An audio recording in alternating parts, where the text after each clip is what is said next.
Aí tive que pedir ajuda para o Gustavo, querido Gustavo. Aí fui pego de surpresa, me deram um tema para eu poder falar. É um tema um pouco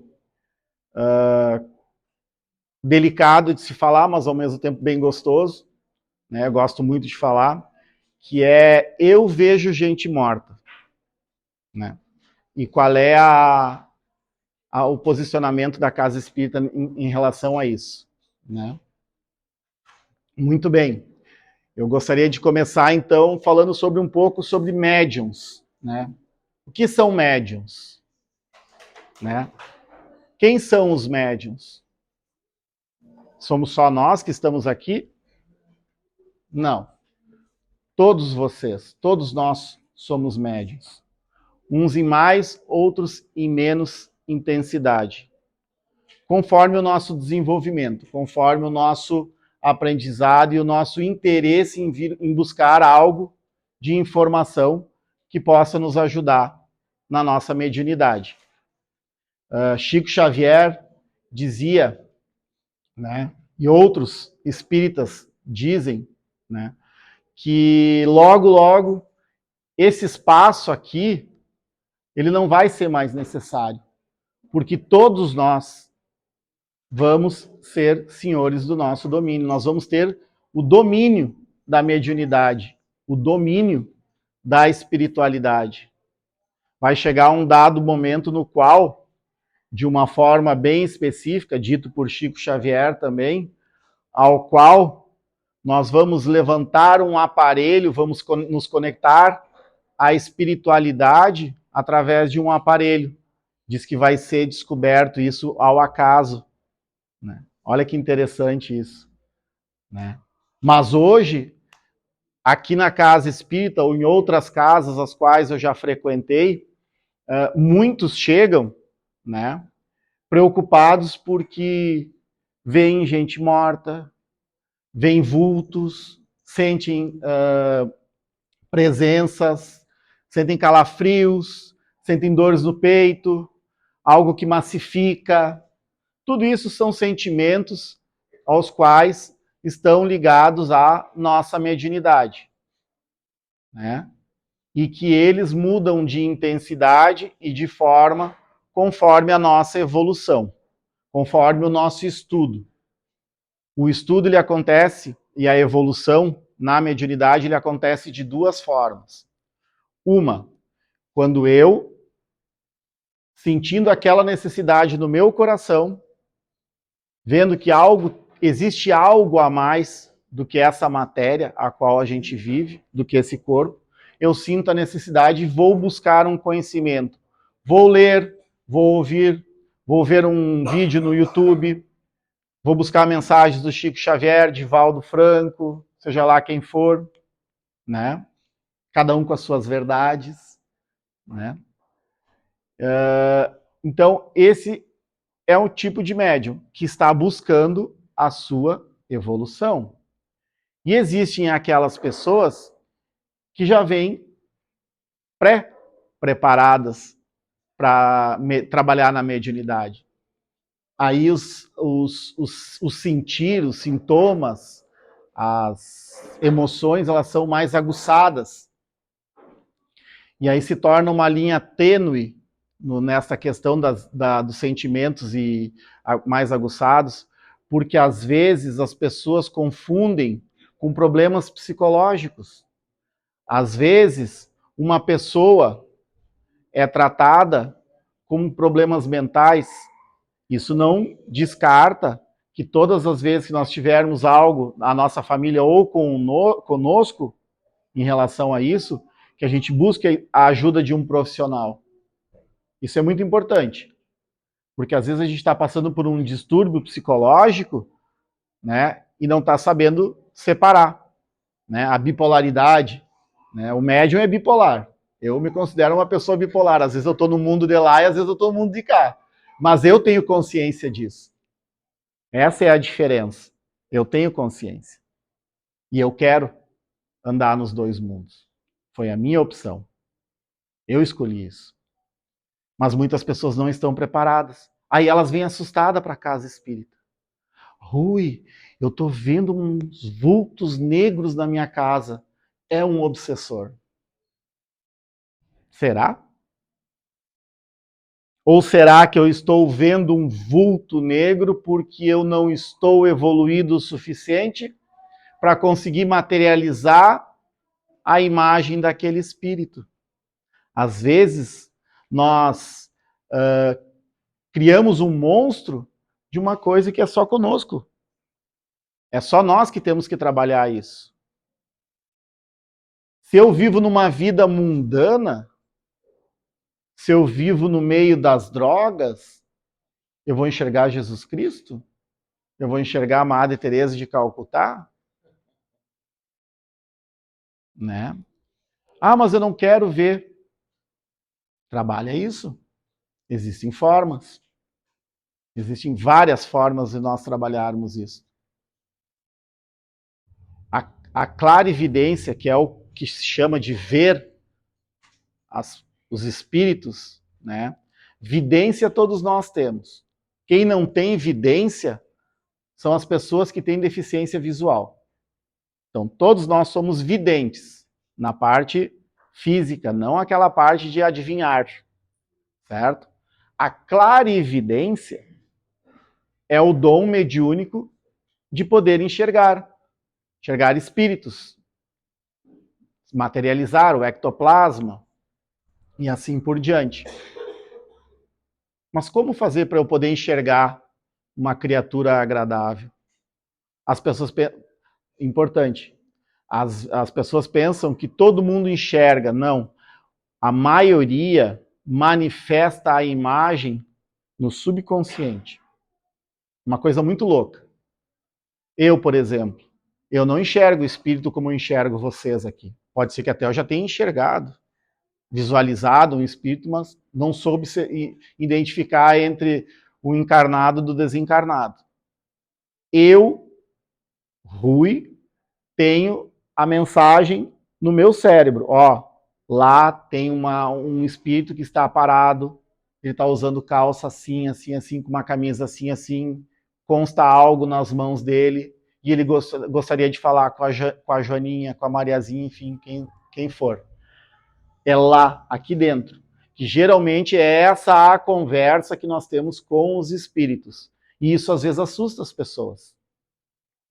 Ah, mas eu ouço às vezes.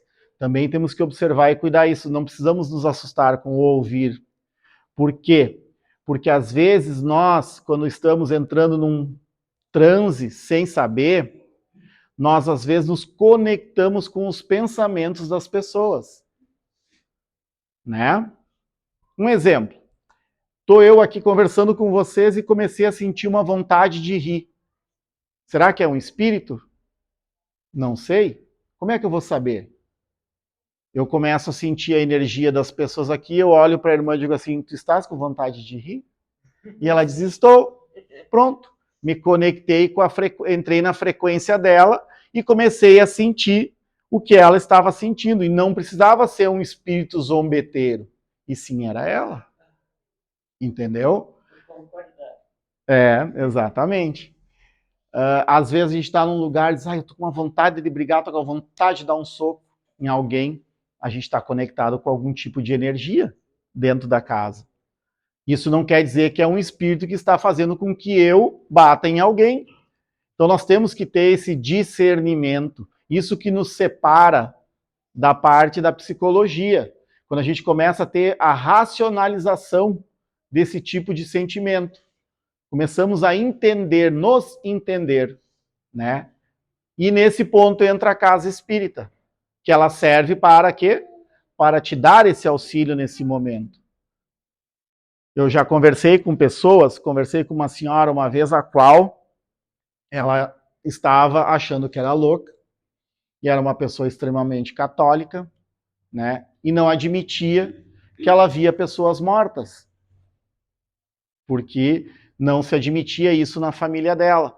Então a casa espírita, para isso, ela ajuda que a pessoa tenha a aceitação daquela condição dela e ajude ela a ter uma vida melhor. Porque a pessoa tomava Rivotril e não resolve. Assim como também não resolve com os jovens de hoje, se vocês pararem para pensar, deixar eles de lado, porque hoje o ceticismo das pessoas está muito grande. A igreja, o Deus, o evangélico estão sendo deixados de lado, pessoal. A nossa espiritualidade, as nossas crenças espirituais estão sendo deixadas de lado. E na contramão, os jovens estão vindo mais evoluídos que antigamente, com uma sensibilidade maior. As crianças de hoje, como eu digo dos meus filhos, parece que já vem com o HD pronto. Né? Sabem tudo, não precisa explicar nada para as crianças. Eu, na minha época, com 15 anos, eu brincava, corria, andava de bicicleta, fazia arte. Hoje, um menino de 15 anos vai dizer, vai andar de pé descalço, vai tomar banho de chuva. Ô pai, não fala assim comigo não, isso aí é coisa de criança. Né? Então, eles estão muito mais evoluídos. Né? A natureza humana, a natureza espiritual já está muito mais evoluída. Eles já estão preparados para essa nova era que está chegando, que é a mudança do planeta de expiação para regeneração. Só que eles não estão preparados para a espiritualidade. Porque nós, as famílias, a sociedade, não está mais preparando as pessoas para a espiritualidade.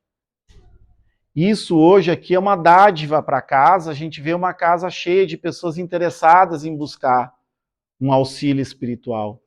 Mas não é o que a gente vê comumente no nosso dia a dia. É uma individualidade. Hoje me espanta a quantidade gigantesca de jovens ateus. Da razão. Não, só ver para crer. Eu não sei se Deus existe, né? Será que a gente precisa? Cadê a nossa fé? Eu sempre penso assim, ó, vou dar o exemplo do meu pai. Poxa, meu pai morreu. Faleceu em 2020. Eu imagino como se ele estivesse atrás dessa parede aqui, ó. Eu sei que ele está ali. Pode estar ali sentado naquelas macas. Eu sei, eu não consigo ver ele, mas eu sinto ele. É essa a analogia que hoje eu faço para a espiritualidade. Para eu não me desligar da pessoa que ele foi para mim, porque o espírito dele está vivo. Nós somos espíritos encarnados, não são carnes espiritualizadas, não, nós somos espíritos encarnados. Isso aqui, essa matéria aqui, isso aqui, nós vamos deixar aqui. Nosso espírito é eterno, ele continua. E aí, nesse momento, quando uma esposa perde o seu marido, tem uma conexão muito forte, ela começa a enxergar o seu esposo dentro de casa, ele dá aquele pânico, não sabe o que fazer. Desculpa, eu não ouvi quem falou. A senhora... O senhor falou que perdeu seu pai em 2020. Isso. E eu perdi o meu marido em 2020, mas eu nunca enxerguei ele dentro de casa. Viu? Então, aí, nesses momentos, isso que eu estou falando para vocês é importante para a gente poder entender. Não sair correndo, não dizer, ai, que horror, não quero ver isso. Não. Respira fundo, se ancora, chama por Deus, chama pelos seus mentores, faça uma oração, porque a gente vai estar sempre cercado de pessoas de luz para nos amparar nesse momento. A não ser que eu esteja vibrando no ódio. Aí tudo bem, aí é diferente. Mas se eu estou vibrando no amor, aquele momento ali não vai ser preocupante. E todos que tiverem alguma dúvida em relação a isso, nos procurem. Eu não sei muito mais que muita gente sabe e gostaria de aprender um pouco mais. E o que a gente puder ajudar vocês nessa forma, a gente ajuda. E o principal, com muito amor, com muito carinho e gratidão nos nossos corações, sempre, a gente vai sempre, cada vez mais evoluir como espíritos encarnados, e as nossas sensações em relação ao mundo espiritual, elas vão ser diferentes, elas vão ser menos massificantes. Sabe aquelas dores que a gente sente no pescoço para estar carregando um saco de areia? Às vezes Tá conversando com um monte de pessoas e as pessoas vão embora, e aí as pessoas vão embora e tu fica, parece que tem um saco que tu tá te derrubando, assim, gente, o que tá acontecendo? E o bocejo pegando, né? Orai e vigiai, meus irmãos. Vamos elevar o nosso pensamento, elevar a nossa frequência, não deixar essas energias nos agarrarem. Né? Como a gente está aqui dentro, a gente está vibrando no amor, vibrando na gratidão, é assim que a gente tem que fazer fora, quando a gente estiver ao lado de pessoas assim. Não expulsar, não tratar mal, muito pelo contrário. Que Deus ilumine aquela pessoa que está com aquele negativismo todo. Que os espíritos de luz acompanhem aquela pessoa, auxiliem. Posso fazer uma pergunta para o senhor? Pois não? O que é essa dor no pescoço assim, que dá assim, a minha filha tem isso aí, está sempre se queixando com a dor no pescoço assim atrás. É muito, muito relativo ele dizer assim, agora, dessa forma. Mas pode ser isso que eu estou lhe dizendo. Geralmente são espíritos, são médiums, que nós chamamos médiums esponjas, né? Que estão aqui, e aí conforme as energias estão, e como a gente não trabalha a mediunidade, muitos não trabalham, a gente acaba absorvendo mais as energias mais densas do que as energias mais elevadas. Então a gente acaba sentindo essa densificação no nosso corpo, essa massificação. Dores nas juntas, dores aqui, dores de cabeça, pressão na cabeça. Tinha um peso assim em cima dos ombros dela. Isso. E a outra também, para vocês entenderem, vou dar um exemplo de um carro. Quem tem carro? Lava o carro, tá lindo, maravilhoso, cheiroso, coisa gostosa, entrar no carro com aquele cheirinho de limpo, entrar os banquinhos tudo limpinho. Aí vai fazer uma viagem. Atravessa o Brasil viajando. Não lava. Aí entrou família, comeram, beberam, pipoca, balas e etc. Como é que fica dentro do carro? O chimarrão, deu uma freada brusca, virou a cuia dentro do carro, virou erva no chão, aí vira aquela lambança dentro do carro, né? Quem tem criança pequena, que é o meu caso, come uma balinha com chocolate, esfrega nos vidros e assim vai, né? Então todo mundo sabe. O que acontece? Tem uma hora que a gente não consegue mais andar com aquele carro, porque aquele carro tá sujo demais. Tá horrível, vai ter uma hora que a gente não enxerga mais através dos vidros de tanta sujeira que tem. Aí o que a gente faz? Leva aquele carro para uma lavagem, eles vão lá, limpam, desinfetam o carro fica lindo e maravilhoso. Isso é o passe. O carro somos nós, o nosso dia a dia.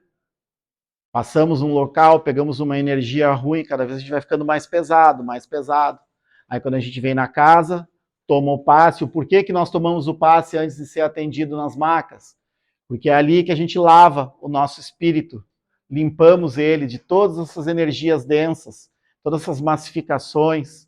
Às vezes temos um irmãozinho que ele não sabe, mas ele está ali, agarrado, feito um carrapato na gente, me ajuda, me ajuda, me ajuda. E a gente não ouve ele e ele não consegue se desvencilhar da gente. Aí no passe, através dos mentores, de todo o ritual que ele é encaminhado para uma colônia de socorro e a gente fica melhor, fica aliviado daquela dor, daquela tensão. Aí que a gente consegue fazer o que veio buscar nas macas. Viram a importância do passe? Ah, eu não vou na casa hoje, eu não vou ser atendido, não quero, não tenho nada, não estou com dor de barriga, não estou com dor na minha perna, mas venha tomar um passe.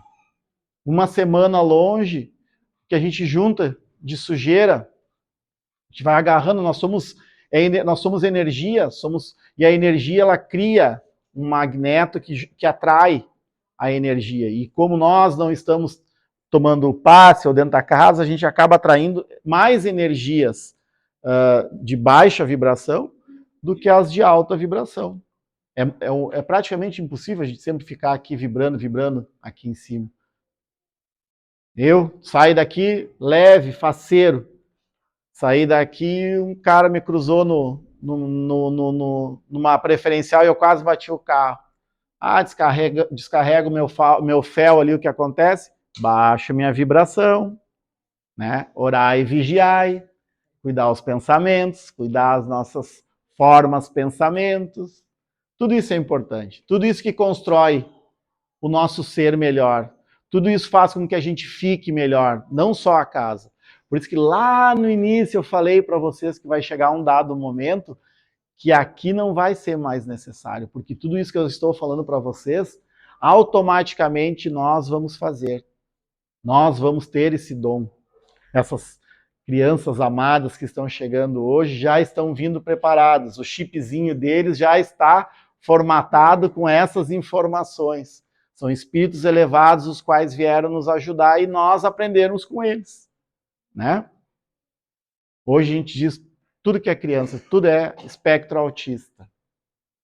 Né? Vocês já viram? Tudo é autismo, tudo é TDAH, TOD, né?